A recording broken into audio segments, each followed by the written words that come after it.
Ayan, good morning po sa inyo lahat. Andito po muli ang inyong lingkod, muling nagbabalik.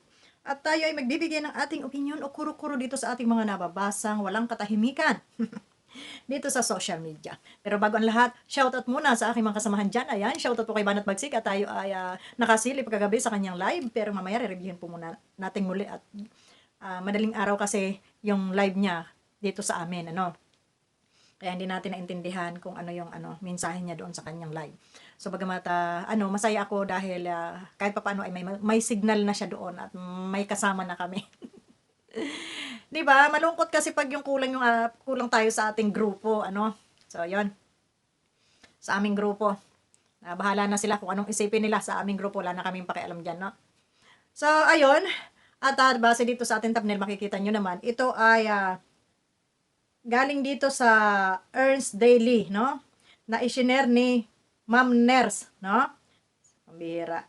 Teacher, ikaw pa talaga nagsishare ng mga ganitong usapin na ito ay paninira at wala namang katotohanan. Alamin muna kasi bago magaganito, kasi ito nagdadagdag ng bashing to eh. Imbis na matahimik, hindi matahimik kasi isinishare nyo pa yung mga ganitong kasinungalingan. Na ayon dito, Beyonce, 30K daw ang binaya di umano'y isang big boss para siraan ang kalingap at founder na si Kuya Bal Santos Matubang.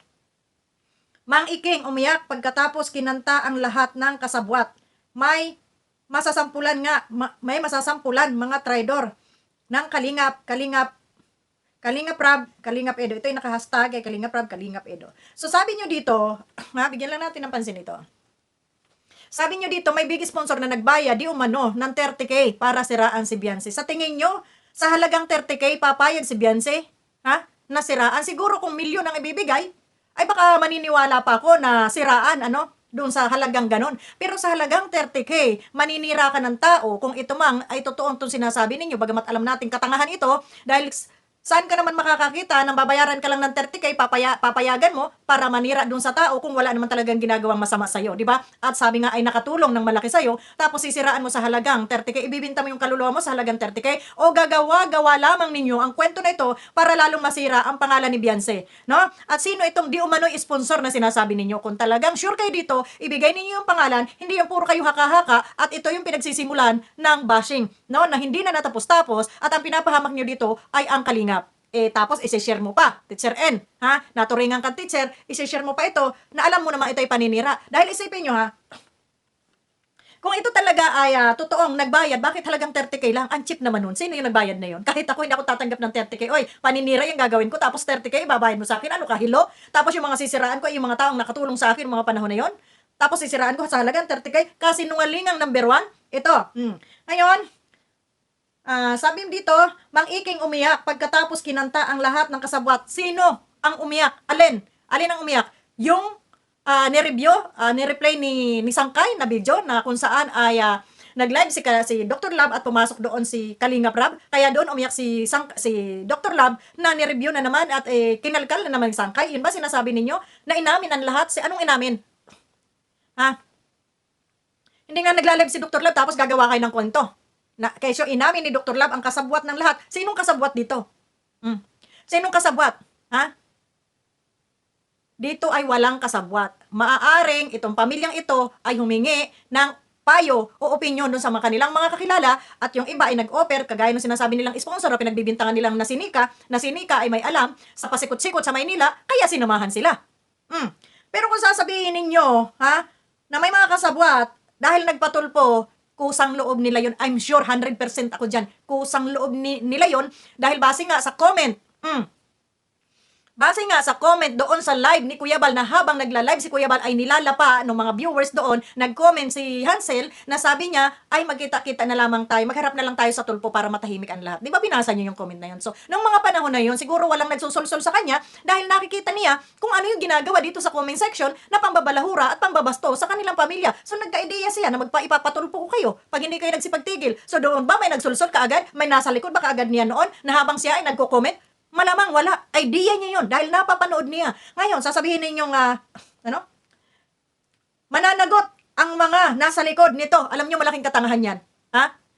Kung krimen ang ginawa nila, o kaya ay isang anomalya, pagnanakaw, nag-utos na mandambong ng halagang mga milyones o pagpatay at sino ang nasa likod nito. Maaaring makasuhan kung sino yung nag-utos. Pero sa ngalan na ito ay pinaglalaban nila, reputasyon nila, sinong tanga ang magkakaso doon sa mga hiningan niya ng advice o kaya sinamahan siya. Bakit? Pag ginawa nyo yan, para nyo na rin sinikil ang karapatan pang-tao ng mga taong ito. Kayo ba nag-iisip? Na maaari daw kasuhan, pati yung driver na nagdala doon, ano yon? Kinidnap? Kinidnap ba yung pamilyang yon at dinala doon? Wala bang mga utak, wala ba sa tamang edad itong pamilya ni Beyonce para magdesisyon sa sarili nila? Ito yung opinion ko lang naman kasi ginagawa nyong ignorante ang mga tao dito, no? Ginagawa nyong ignorante. Paano nyo kakasuhan yung sinasabi nyong kasabwat? Halimbawa, at sinasabi nila ito si Joel Salcedo, hindi ko kinakapihan dito si Joel Salcedo, may unit doon sa kung saan ay nag-check-in sila doon sa condo na yon, doon sila nagrenta, doon humanap ng renta ng bakante itong Sinica dahil itong Sinica ay malapit yon sa TV5 para hindi sila mag-travel at marami pala namang kondo-kondo diyan na pwedeng rentahan. Nagkataon na may unit din pala doon na siguro hinuhulugan itong si Joel Salcedo. Pero hindi talaga si Joel Salcedo ang dito sa mga taong ito. Pambira ka. Anong kakayanan ni Salcedo? Anong kakayanan yan? Maria Josep. Baka nga pambili ng bitsin, pambayad dun sa kanya hinuhulugang kondo-kondo na yan. Wala pa. Diba? Hindi ba pwede nga may mga nag-ambag-ambag lang para sa pagkain nila? Sabi nga ni Redsin, may mga nagbigay naman sa pagkain. At doon sa kondo yata, na kanilang inupahan, mura lang ata doon. Magkano lang ba ang isang gabi doon? Parang 1,000 lang mahigit, no? So ilang gabi sila doon? Dalawang gabi sila doon? 3? So paano nyo kakasuhan? Ito sinasabi nyo kasabwat. Kasabwat saan? Sa pagpapatulpo. Hindi sila kasabwat sa pagpapatulpo. Dahil ang nagpatulpo mismo ay yung pamilya. Kumbaga, kung may tumulong man sa kanila, gabay lamang iyon. Anong kaso? Anong kaso ay ang pinaglalaban nitong pamilya, yung karapatan nila. Ngayon, kung pati yung mga tumulong, ay para nyo na rin sinabi na ang ating bansa ay isang diktadorya. Na walang karapatan ang sino man gumalaw para sa pansarili nila. Walang human right, no? Maria Josep kayo. Pati ang driver daw ay kakasuhan, pambihira. Ay kung sa bus yun sumakay, kakasuhan nyo yung bus driver. Mga tsunga pala kayo. Di ba? So kung sila man ay ihinatid doon ni Redsen, nagpahatid, dahil siya yung may sasakyan, inarkila siguro, o kasama doon sa ang importante, yung pamilya mismo ang naandoon. Huwag niyong sabihin na may nagsolsol. Kaya sila ay may lakas ng loob. Kahit walang nagsolsol dyan, may mga isip yung mga yan. Normal, magtatanong sila kung saang ahensya sila lalapit para matulungan sila na mabangon yung kanilang reputasyon na niyuyurak-yurakan dito sa social media. May mga isip ang mga tao niyan. Huwag niyong masyadong maliitin. Kung mo ba kay natulungan ng kalingap, kung mo ba kay mahirap sila, wala na silang kakayanang mag-isip para sa kanilang pamilya, para sa kanilang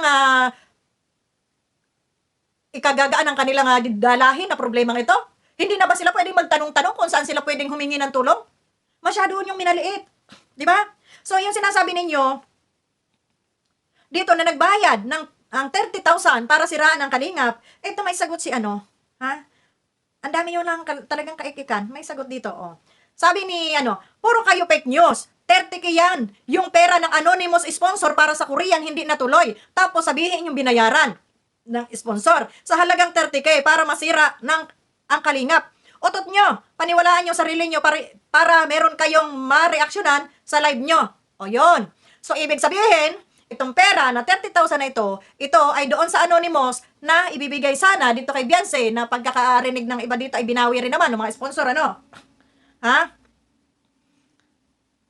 Hindi ito doon sa sinasabi niyong bayad doon sa paninira. Dahil kung babayaran si Beyonce ng halagang 30K para lang siraan yung kalingap, anong mapapala niya? Hanggang saan aabutin yung 30K na yon? Pero siguro, kung mga milyon ang bayad dito, 3 million, 2 million, ay baka sakali.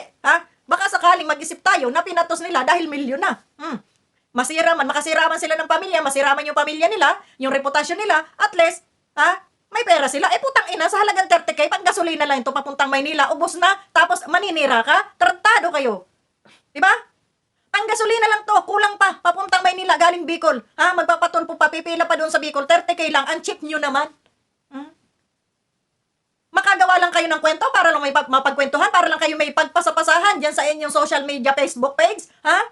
I-share dito, i-share doon, doon at bigyan ng katangahang caption? Totoo ba ito? Alam nyo namang hindi totoo yan. Dahil kahit sa sarili ninyo, bayaran kayo ng 30,000. Siraan nyo yung pamilya na yan na wala namang ginawang masama sa inyo kung totoo. Papayag kayo? Sa halagang 30,000? Abay, ang kakatok naman ng mga utak nyo. Ang chichip nyo naman, di ba? So, anong purpose nito? Para nagpapakalat kayo ng ganitong chismis. Lahat na lang, binintangan nyo. Ha? Si Banat Bagsik ang nasa likod. Ha? Nang pagpapatulpo, putang ina, nagluluksa yung tao, gaganyanin ninyo. Ha? Na walang kaalam-alam dun sa tulpuhan na yan. Kayo yung nag-utos, ipatulpo nyo. O ngayon na ipinatulpo, mangdadamay na maghahanap na naman kayo ng iba na sisisihin ninyo. Idadawit nyo naman dito sa mga kaputang inahan ninyo. Di ba?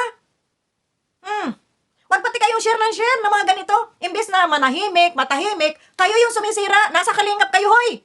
Sinisira nyo yung kalingap na yan. Kasi ilagay nyo sa sarili ninyo, ha. Sa halagang 30K, papayag ka? Tapos sasabihin mo pa dito, it's true? Totoo ba ito? Ano katahan to? Ha? Gumagawa kayo ng kwento para may maipos kayo dyan sa inyong social media account at pagpiestahan ng mga bobo, ha? Mga tanga, mga sip-sip na reaktor, ha? Dyan sa loob ng kalingap. Ha? Diba? Tapos yung mga Facebook page nyo, paldo-paldo rin. Dahil sa mga kasinungalingan na mga pinagagagawa ninyo at pinagpopopos ninyo. Ha? Pinapaniwalaan ninyo yung sarili ninyong kasinungalingan. Di ba? Para lang kayong mga tanga, pinaglululoko nyo yung mga sarili nyo dito. Sarili nyo na nga lang yung naniniwala sa inyo, niluloko nyo pa. Ha? Ang bira kayo. Di ba? So, gaano kayo ka mga dito? Ha? Mabuhay lang yung mga channel ninyo. Magkaroon lang ng mga content. Ha? Magkaroon lang kayo ng maipopost. Gagawa kayo ng kung ano-anong kaliletsehan?